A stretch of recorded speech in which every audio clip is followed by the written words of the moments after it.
the Volvo Ocean Race for me is the perfect business platform. And of course, it's also a great race around the world. So it's everything in one package. Volvo's ownership of this event is completely unique. Volvo has been not only a sponsor, a title sponsor of the race, but they've been the owner and the organizer of the event, owning the company that's organizing the race. And that in itself is a very, very unique setup. From a global perspective, for our customers, building the brand in a fantastic way. It's almost too good to be true to have the possibility to build a brand like this. For me, that work with brand was wonderful to see these people saying, I'm going to Volvo, not going to Volvo Ocean Race or going to race. In 1973, the world's first fully crewed round-the-world yacht race begun. Known then as the Whitbread, the race would continue to grow, and after 6 editions of the iconic race, spanning 25 years, Whitbread decided to put the race up for sale in 1997. So at Volvo we had been sponsoring equestrian, horse jumping and dressage since 77 in the World Cup until 97. And we said it's time to change and find something new for our customers and our brand. And we said we need something clean, something global, something dynamic.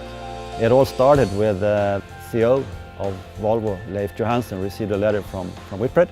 I got this letter, I got this task at Corporate Finance. So I really started to explain that yes, I will look upon those numbers.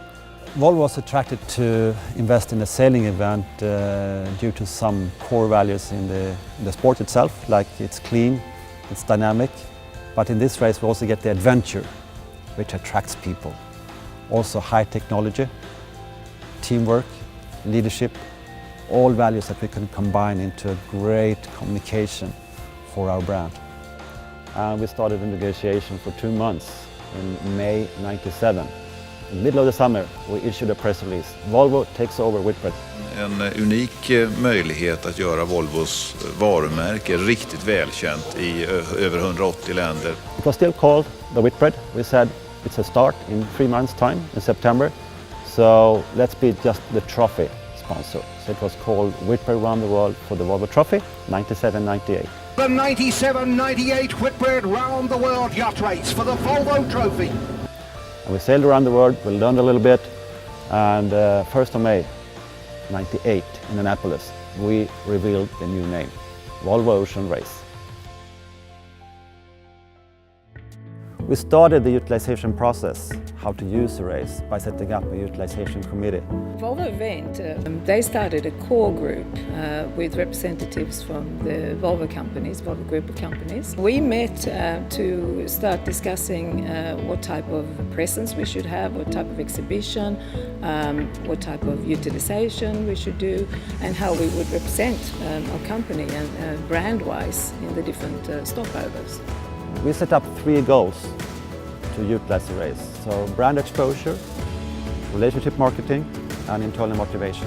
So at the beginning of the race side of things, the vision was to grow and to have an increased media attention, more journalists coming into the race village, more TV channels, more newspapers.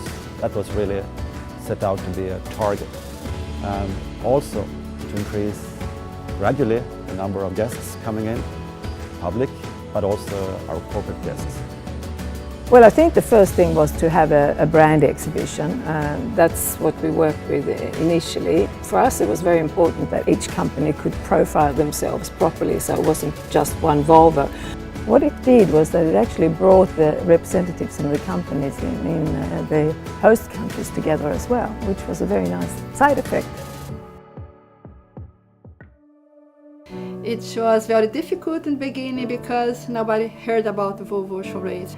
And it was very difficult to attract people to come together, to come on board with us, partners and media, because it was quite new. And then I realized that if you want to utilize this, you need to involve your dealers and give them first a real race experience. And then you get the shift from what has sailing to do with trucks. From this is not just about sailing, this is about speed, adventure and power. And if you try to sell speed, adventure and power to a customer, then he gets connected. For us, the small Volpenta, but with Volvo Group in the back, taking the responsibility for the full project, there was absolutely an amazing possibility to arrange good customer events.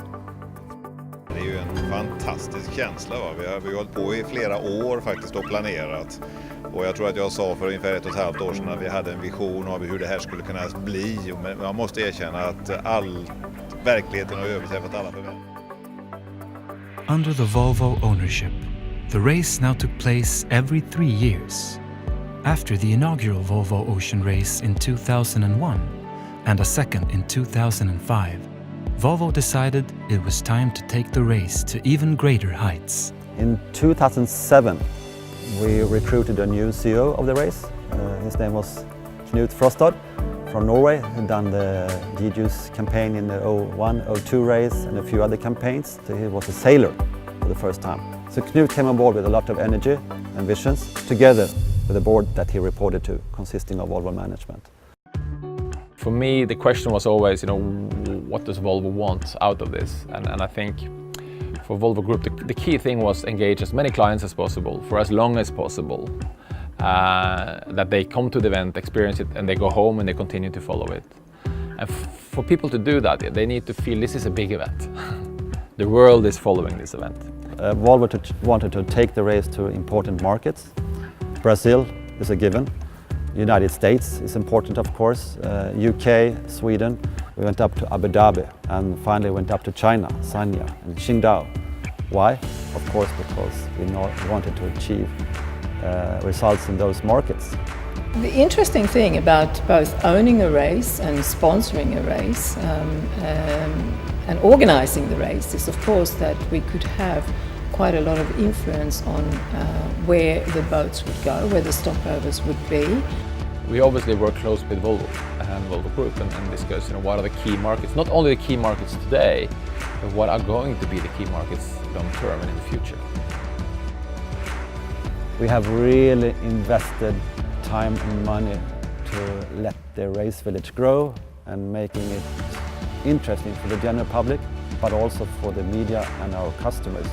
We wanted a Volvo home in each race village, and we call it the Volvo Pavilion. And that involved incredibly, and we had a hospitality manager in the end, and it became sit-down dinners for 200 people with a show. That pavilion we developed during 3 races, made it more and more sophisticated, more and more Volvo branded, and better lounge feeling upstairs. Volvo Group used this to activate their clients and have a meeting place, a unique meeting place with the clients. And for me, that has been the biggest game changer. And thanks to those investments in the race village, we have seen a gradual growth of number of visitors from a few hundred thousands to the top 4 million. Although Volvo continued to develop both the race itself and the race village experience, the cornerstone for owning the race never changed over the 20 years. In everything we do in the Volvo Ocean Race during 20 years, the customer is at the center. Jag följde ju Whitbread Round the World Race väldigt mycket och blev väldigt glad när Volvo köpte så att säga den delen. Så att säga, för då såg jag en möjlighet att kanske komma iväg och få titta på något race. Va?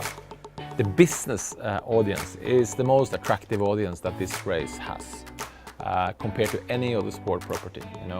On average, they show up for 48 hours. 48 hours. Only for Volvo. No competitors around. and it's a unique situation. It's very hard to do that somewhere else. To get such a promotion opportunity for our customers, that was almost too good to be true. Now, since we tied this electricity inauguration to the race, we actually made a bus stop. So when you come to the race, you enter this library. And the whole thing is to illustrate that the future electric bus is silent, and you can even bring it into a library. And I think for a company like Volvo Group, a business-to-business company, this is unique. To be able to be the host of such a large global business event with so many business people attending means that if your guests are there as well, you know, they meet other people that are interesting as well. Affärssidan då i detta läget, eller business-sidan, den har ju varit just konferenserna och diskussionerna mycket med Volvo och folk, och man har haft olika program. Vi har träffat på människor från de lokala delarna av världen som har berättat om hur det är att göra affärer där, och det har ju varit väldigt intressant, även om det inte har varit så mycket utbyte med affärer där, utan ju mest med Volvo.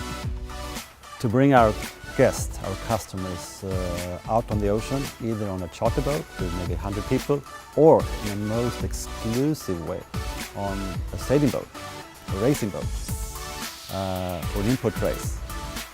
And that's like sitting next to Lewis Hamilton in Formula One, driving the car, so you're driving the boat. That is something that money cannot buy, but we could offer. The race also gave us a possibility to connect to many celebrities around the world. Carl Philip was a patron of the race, and he attracted in his turn the royal house of Spain.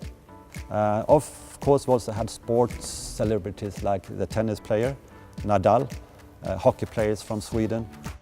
That of course created some buzz with some famous people meeting our customers, meeting the general public in the race village. The third area that we focused on is internal motivation, and I've seen quite a few incentive programs. Then we had so many different conferences and guest speakers motivating people in leadership or in conflict treatment or team building. So there are many examples of how you can do it to raise internal motivation using the platform of the Volvo Ocean Race. But no one is close to the numbers that we have attracted when it comes to media and visitors in the race village and the corporate guests. So yeah, during 20 years we learned and we developed, and we should be very proud of it. Somehow in this race, Volvo achieved what everyone is dreaming of. We were very pleased when we heard the sailors refer to the race just as the Volvo, because we never said that ourselves. We said the Volvo Ocean Race, and then they said the Volvo. You know, one of the key reasons why Volvo achieved what they did, why they managed to get the whole world to say Volvo, Volvo, Volvo for free, you know, in all the TV stations and the media everywhere, is also because they stayed for so long. We already recognized as a premium brand, but the Volvo Ocean Race helped to be better, to increase this reputation, this image. No doubt about this. Volvo is always long-term in sponsorship, and it's been 20 years in tennis, golf, equestrian, and we reached that now in Volvo Ocean Race, saying that always leave the party at its best, and that's what we're doing. And we feel happy about what we have achieved during those 20 years. Thank you very much, Volvo, for everything that you've done for us in sailing. So have a good night.